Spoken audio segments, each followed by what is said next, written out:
crise econômica está aí e não dá para negar.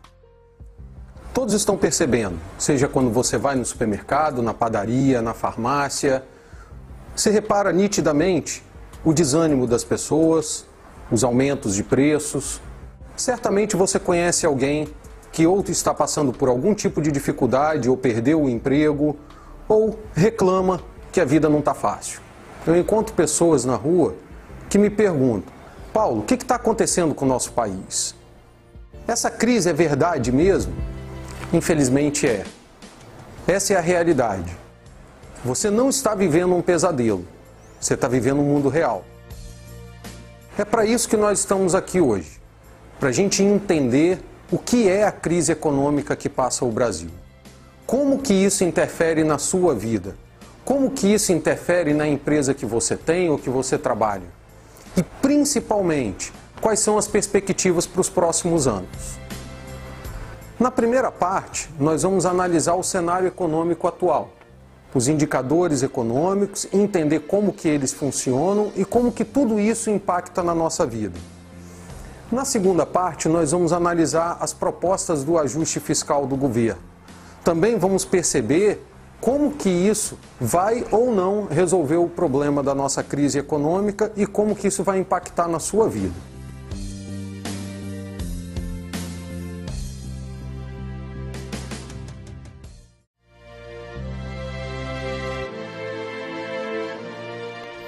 Vamos começar a nossa análise pela renda, pelo salário. Mas primeiro a gente precisa entender o seguinte: por mais que o seu salário aumente, o que importa mesmo é se você teve ganho de poder de compra. Não adianta o seu salário aumentar e o seu poder de compra reduzir. Então eu trouxe aqui uma comparação do salário com a cesta básica. E depois a gente vai analisar mais alguns outros aspectos. Como a gente pode reparar na tabela, o salário mínimo numa série histórica de 1994 até 2013, 2014, atualizando até a última cotação do salário, ele saiu de R$ 70,00 em 94 para R$ 788,00 em 2014. Se a gente comparar períodos, nesses primeiros 8 anos, de 94 até 2002, o poder do salário mínimo em relação à cesta básica foi de 72%. Ou seja, o salário mínimo ganhou poder em relação à cesta básica em 72%. Nos 8 anos seguintes, esse ganho foi de 44%. E nos 3 anos seguintes, de 5%. Projetando esses 5% de 3 anos para 8 anos, numa série histórica, a gente teria o equivalente a 12% de crescimento no poder de compra. Conclusão: o salário cresceu, o poder de compra, mas em compensação ele vem perdendo força. Esse crescimento vem perdendo força ao longo dos anos. Outro ponto que a gente tem que analisar é o seguinte: o salário mínimo em todo o período ele cresceu 678%. Em compensação, os outros salários das outras categorias cresceu em média 429%. Isso quer dizer que se essas pessoas pagam essas aqui, essas estão com a sua empregabilidade cada vez mais arriscada. Trazendo em miúdos, é como aquela pessoa que tinha 2 empregadas domésticas e com esse aumento todo ela não conseguiu sustentar os 2, demitiu um. Ou quem tinha uma empregada doméstica passou a contar com diaristas. Quando nós falamos de salário e renda, a gente também precisa falar do crédito, que é um fator importantíssimo no poder de compra. O problema é que o crédito ele aumenta o seu poder de compra num primeiro momento. Só que num segundo momento, você tem um endividamento e com isso uma queda no poder de compra. Vamos para o primeiro momento. Com o crédito, às vezes você não tem dinheiro para comprar um produto, por exemplo, e pagar à vista R$1.000.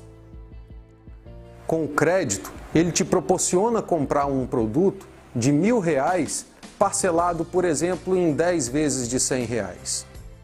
Com isso, você consegue aumentar o seu poder de compra. Você não tem R$1.000 para pagar à vista, mas tem R$100 por mês para pagar. O problema é quando essas parcelas contêm algumas armadilhas. Por exemplo, 12 parcelas de R$100. Na verdade, aí você vai estar pagando R$1.200 naquele produto que custava à vista R$1.000. Ou seja, você está pagando juros de 20% no período. De acordo com a Confederação Nacional do Comércio, 61% das famílias estão endividadas atualmente no Brasil. E dessas famílias, 60% estão com dívidas acima da sua renda mensal. Com isso, há certamente uma queda na demanda, uma queda na procura das pessoas por produtos no mercado. Dessa forma, as empresas vendendo menos, elas também vão contratar menos ou vão até demitir.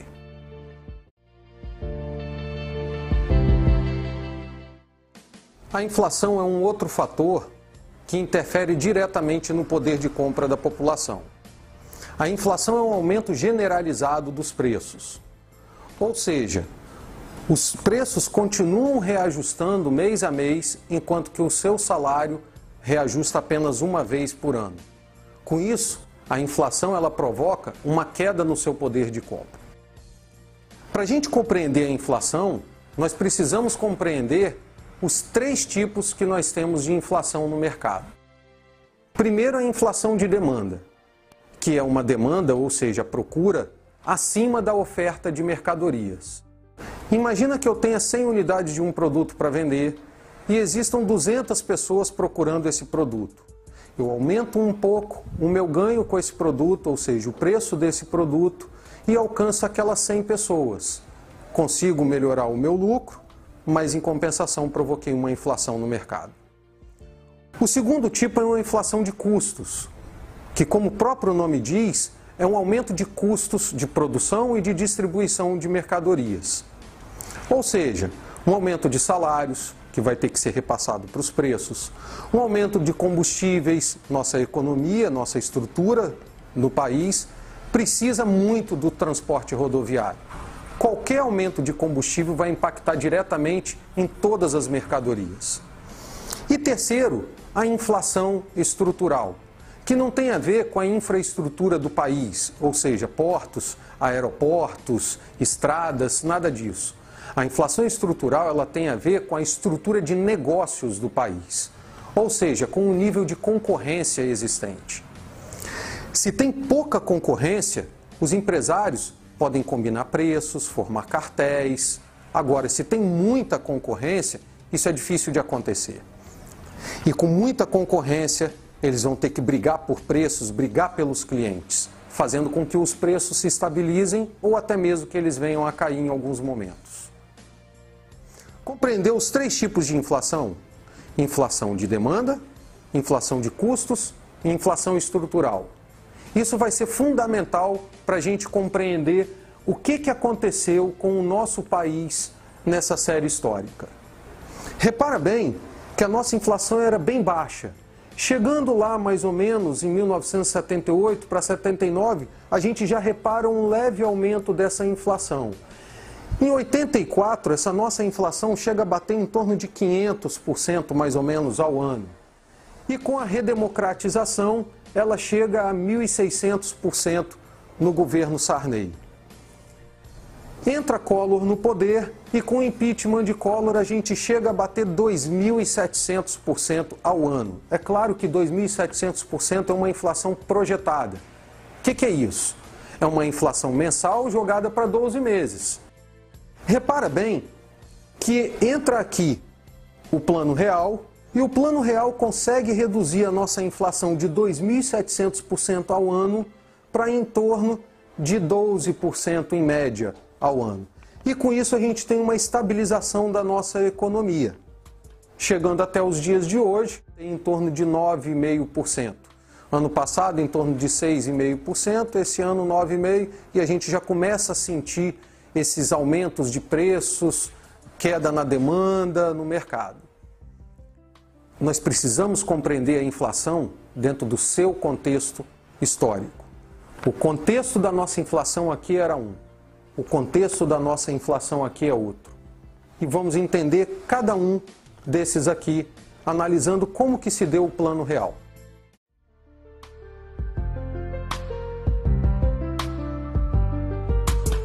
Enquanto que os planos anteriores ao Plano Real, Plano Cruzado 1, Cruzado 2, Plano Bresser, Plano Verão, eles atacavam diretamente a oferta de mercadorias, ou seja, congelamento de preços, o Plano Real fez diferente.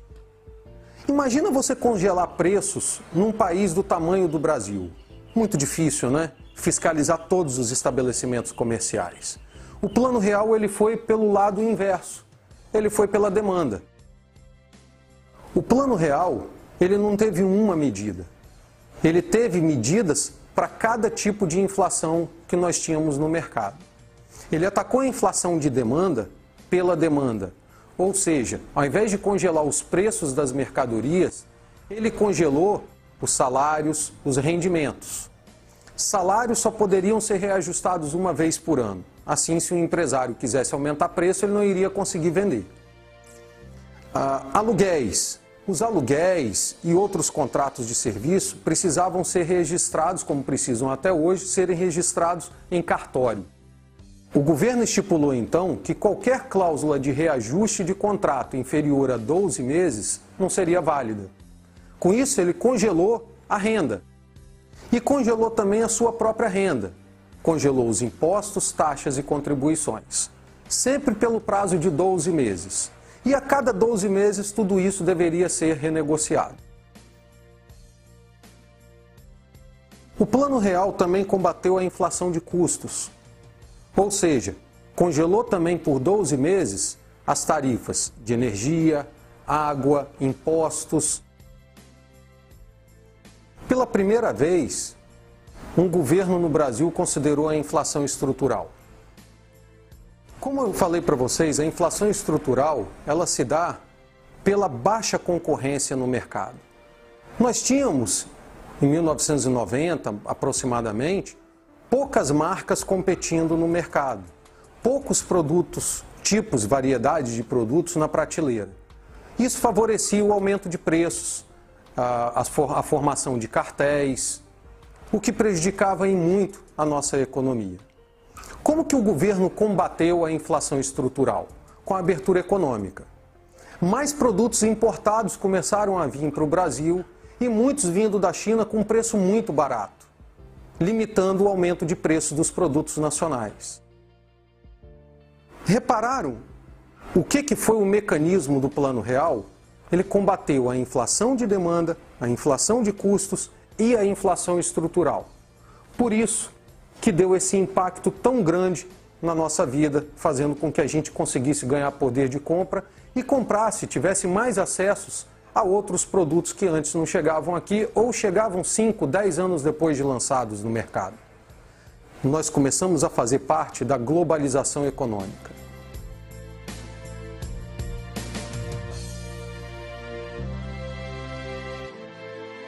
Se repararmos a inflação no Brasil, de 2006 para cá, podemos ver claramente no gráfico que ela tem um leve aumento ano após ano, sendo projetado para esse ano em torno de 9,5% aproximadamente.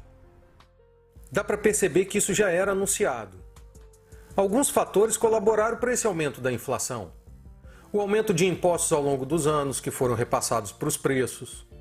A falta de investimentos na infraestrutura do país, que sem muitos avanços em estradas, portos e aeroportos, e também na matriz energética, foi elevando a inflação de custos. A situação foi agravada ainda mais com os recentes aumentos na conta de energia elétrica e nos combustíveis, impactando em todos os produtos da nossa economia. O aumento da tributação para os produtos importados e a elevação do dólar também tiveram uma grande participação na formação da inflação atual. Com os produtos importados chegando mais caros, os empresários nacionais puderam aumentar também os seus produtos.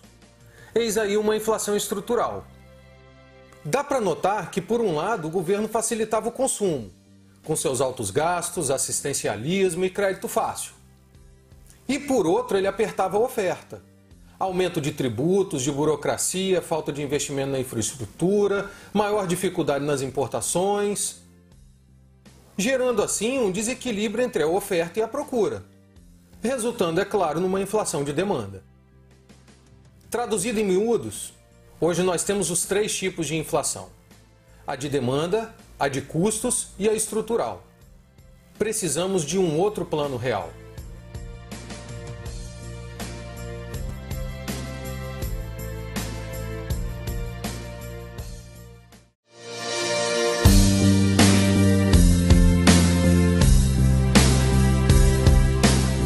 A inflação causa alguns efeitos indesejados no mercado.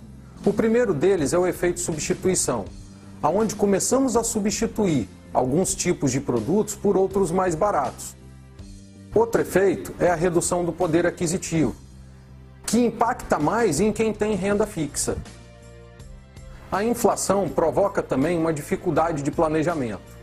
De acordo com a instabilidade e a imprevisibilidade do mercado, isso gera muito medo. Com isso, muitos vão se planejar apenas no curto prazo. Outro efeito que nós já conhecemos é a redução do consumo, que prejudica também o crescimento do país. O mecanismo é muito simples. Com a inflação, perdemos o poder de compra, com a redução do poder de compra, consumimos menos, consumindo menos, as empresas vão vender menos, vendendo menos, elas contratam menos ou até mesmo demitem. Com isso, menos pessoas, com as demissões, menos pessoas vão ter poder de compra, reduzindo ainda mais o consumo e causando um ciclo vicioso.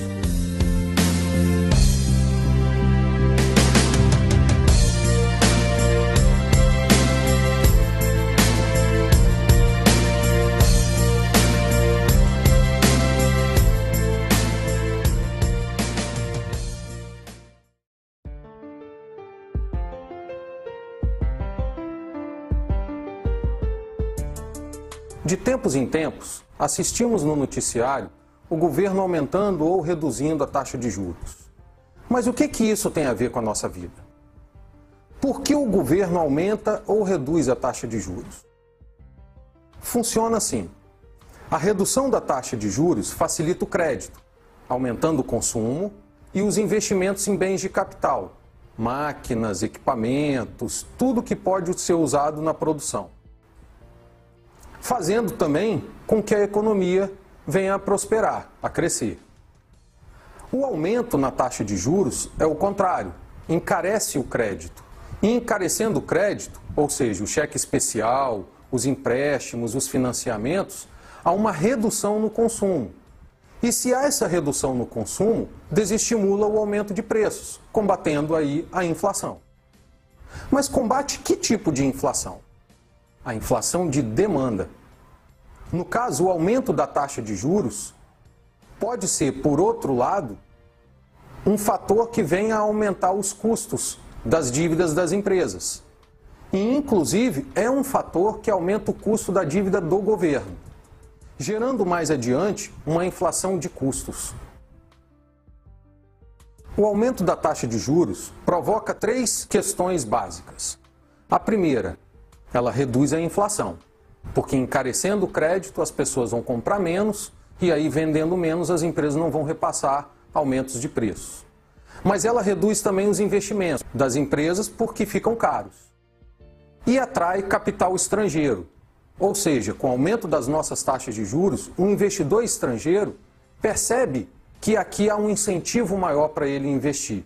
Então ele tira o seu dinheiro de outro país com uma taxa menor e traz para o nosso país. Com a entrada de dólares, isso pode pressionar uma redução no nosso câmbio. Vamos analisar a taxa de juros atualmente? Repara bem no gráfico que o Copom, Conselho de Política Monetária, tem aumentado a taxa de juros desde 2013, com a finalidade de combater a inflação. O problema é que a nossa inflação é mais de custos do que de demanda. Aquilo que seria então um remédio acaba virando um veneno. É como combater um câncer no cérebro com remédio para dor de cabeça.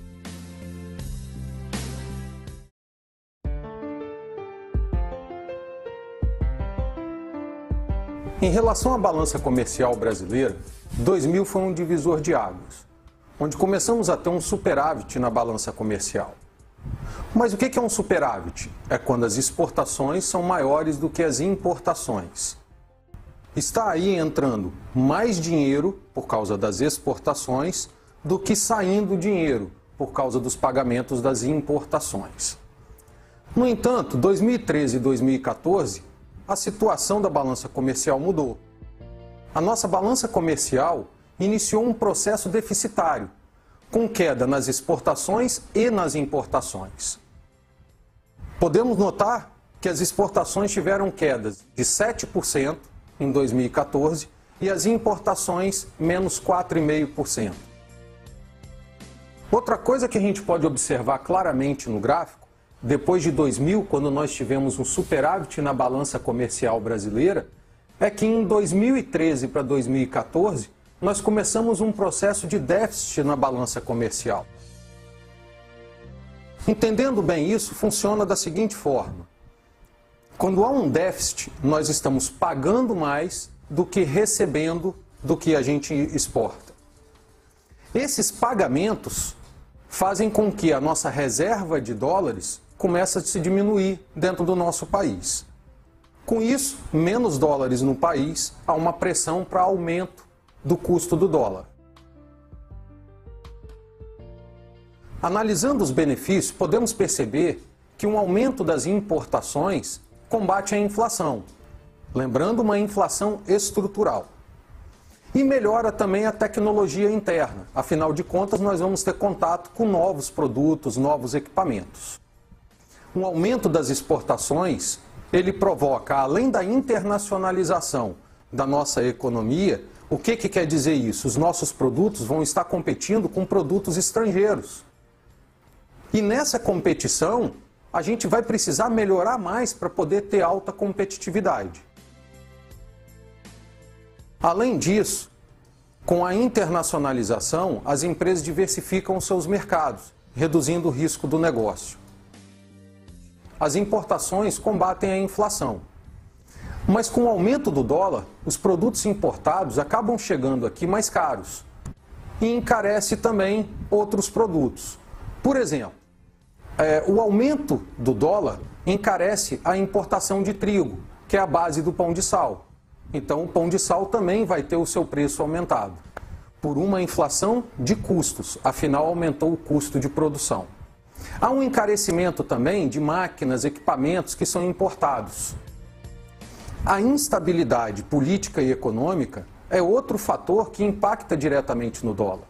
Um investidor estrangeiro, ao notar que o mercado interno nosso está ficando mais instável, ele fica com medo disso e retira o seu investimento levando para outros países mais seguros. Quando ele sai, ele converte o seu dinheiro em dólares, então ele tira em dólar, fazendo com que as nossas reservas fiquem cada vez menores. Pensando dessa forma, quanto menos nós tivermos, maior tende a ser o seu preço. Como nós podemos reparar, ao longo do plano real inteiro, nós tivemos sucessivos aumentos que foram ocasionados por uma série de instabilidades na economia. E podemos reparar agora como a instabilidade política e econômica tem elevado tanto o nosso dólar.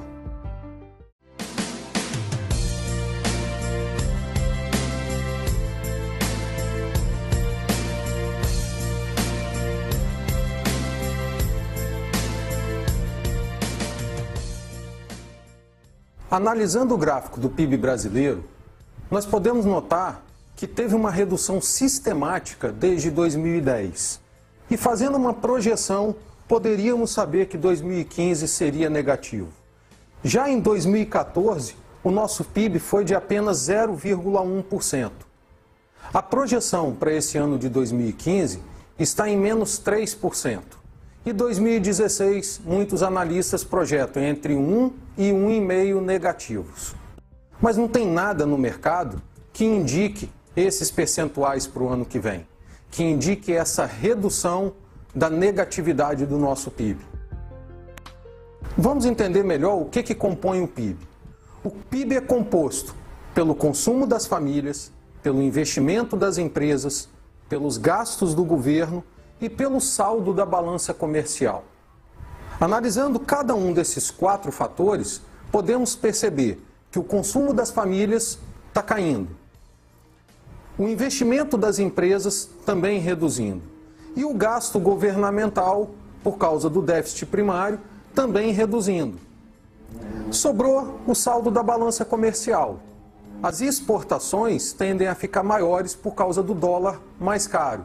Em compensação, as importações devem ficar menores, porque com os produtos importados chegando mais caros aqui, a tendência é que há um menor consumo desses tipos de item, sem contar com o fator da queda do consumo interno mesmo.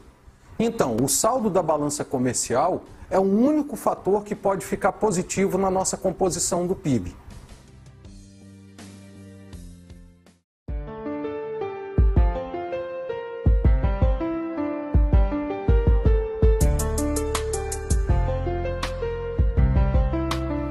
Finalizando os nossos indicadores, o desemprego é o fator que mais atormenta o brasileiro atualmente. Já são mais de 1 milhão de desempregados somente em 2015. Vimos diversos aspectos que colaboraram com isso. Alta da inflação, queda no produto interno bruto, baixo consumo, baixo investimento. Tudo isso e mais outras questões fazem com que os empresários acabam tendo que demitir. Afinal, não há uma perspectiva de crescimento das empresas. Muitos setores já tiveram quedas de 20%, 10%, 12% aproximadamente. Com isso, eles não precisam de tantos funcionários, já que estão vendendo menos.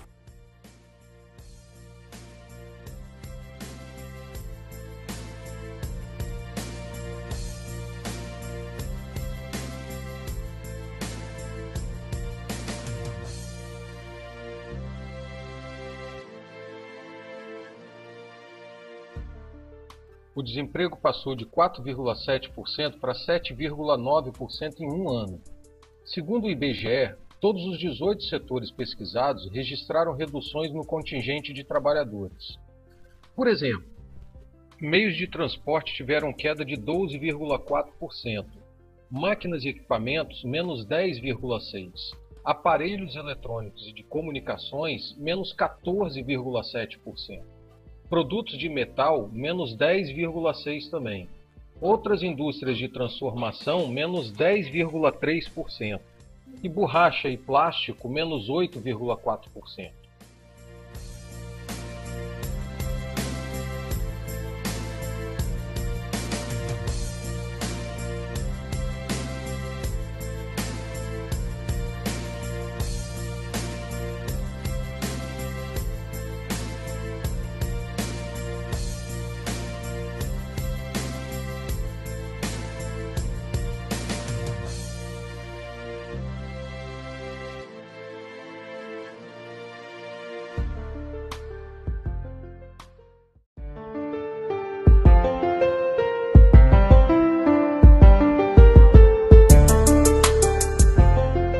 Finalizando a nossa palestra, vamos falar agora sobre as medidas propostas pelo governo para equilibrar suas contas, o chamado ajuste fiscal. As medidas visam aumentar a arrecadação e reduzir as despesas públicas basicamente, visando um superávit primário. O que é o superávit primário? É o resultado entre as receitas e despesas do governo, dando um saldo positivo. Esse saldo positivo, ele é necessário para que o governo possa honrar com as suas dívidas, ou com as parcelas das suas dívidas. Um governo, assim como uma pessoa ou uma empresa, se ela não consegue demonstrar que ela tem capacidade de pagamento para honrar suas dívidas, ela causa uma insegurança no mercado. Assim, a sua própria dívida e até as futuras dívidas que ela venha a ter que fazer, acabam ficando mais caras. É bem simples. Os credores, com a insegurança que eles vão ter, eles vão cobrar juros maiores. Vamos analisar as principais medidas e entender quais serão os seus efeitos. Vamos começar pelas medidas que proporcionam aumento de receita para o governo, ou que podem proporcionar aumento de receita para o governo. Por que eu digo que podem proporcionar aumento de receita? Porque com o mercado em recessão, as empresas estão vendendo cada vez menos. E vendendo menos, o governo também acaba arrecadando menos. Vamos começar? Vamos começar pelas medidas de aumento de receitas. A primeira delas é a volta da CPMF, que deve se dar a partir de 0,20% sobre todas as movimentações financeiras. Outra é o aumento da PIS e COFINS e a volta da CID Combustíveis. Essas medidas certamente vão impactar em todos os produtos da economia. A volta da alíquota cheia do IPI para veículos, que, por exemplo, 1.0 era de 3%, vai passar para 7%.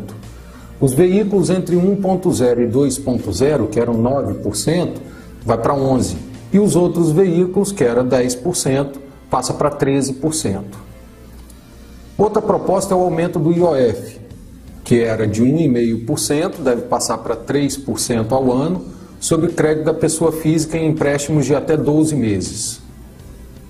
Essa medida certamente vai reduzir o estímulo ao crédito e deve reduzir, é claro, que uma inflação de demanda, mas também reduz o consumo, gerando menos emprego.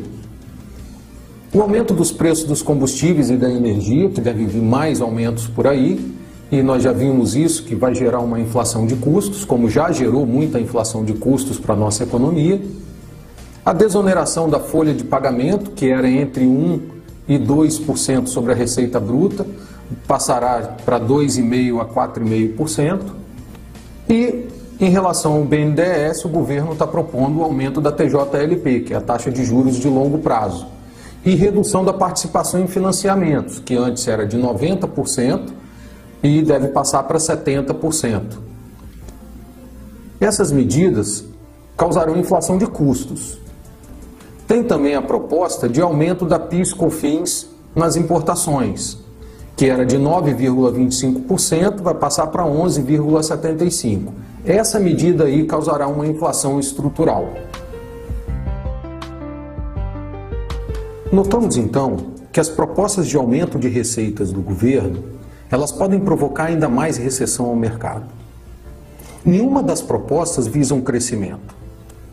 Todas as propostas visam apenas uma regularização das contas do governo, um equilíbrio nas contas públicas, visando, é claro, um superávit primário.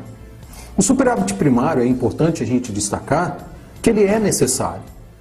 Ele é necessário para que traga credibilidade ao mercado. O superávit primário, ele vai proporcionar aos credores e aos investidores maior segurança. O problema é que as medidas propostas, elas não estão visando uma melhoria da economia, com crescimento do mercado, melhoria de condições de vida da população. Eles não estão prevendo nenhuma melhora na situação econômica, mas apenas melhora nas contas públicas. Em relação à redução das despesas do governo, as medidas são adiamento do reajuste de servidores e suspensão de concursos. Essas duas medidas causarão uma redução de 8 bilhões e meio, sendo que o adiamento do reajuste dos servidores deve ter um impacto de 7 bilhões e a suspensão de concursos 1 bilhão e meio. Outra medida é a reforma administrativa, que deve ter um impacto de 2 bilhões nas despesas do governo. Essa medida ela envolve redução dos gastos públicos com veículos e passagens aéreas, revisão de contratos de serviços e compras de bens, vendas de imóveis e redução de ministérios. Esse último representará mais ou menos uma queda de 400 milhões nas despesas apenas. A correção da tabela do imposto de renda abaixo da inflação, que nós já vemos que isso acontece ano após ano, deve ser aí em torno de 4,5% a 6,5%. A correção da tabela do imposto de renda abaixo da inflação faz com que pessoas que antes não tinham renda suficiente para começar a declarar e pagar imposto de renda tenham que começar a pagar. Com isso, nós temos uma transferência da renda da mão dos trabalhadores para o governo. Com menos renda circulante, o país cresce menos. O governo cortará também 3,8 bilhões do PAC, Programa de Aceleração do Crescimento. Isso sem contar o Minha Casa Minha Vida. Nós estamos falando então de investimentos que não serão realizados e não gerarão empregos e renda para o país. Em relação ao Minha Casa Minha Vida, o governo propõe apenas uma mudança na fonte de recursos. Aquilo que antes saía da conta do governo vai passar a sair do lucro do FGTS. A gente não sabe até quando o FGTS conseguirá financiar o Minha Casa Minha Vida. Isso já irá proporcionar uma redução de custo em torno de 4,8 bilhões. E, por fim, a redução dos estímulos à agricultura, que vai ter um impacto em torno de 1,1 bilhão nas contas públicas. Em relação às despesas, a gente nota que muito poderia ser feito. Existe ainda muita corrupção no país. Existe ainda muita gente ganhando muito acima do teto constitucional. É possível cortar mais despesas. É possível fazer isso sem prejudicar tanto a população. Esperamos, é claro, que a situação melhore logo. Mas não dá para destacar aqui nada que possa garantir que 2016 será melhor. Pelo contrário. Também não dá para dizer que 2017 nós já teremos um crescimento na economia. Não com essas medidas que estão sendo propostas. Nada que está sendo proposto nos indica uma melhora de cenário no curto e médio prazo.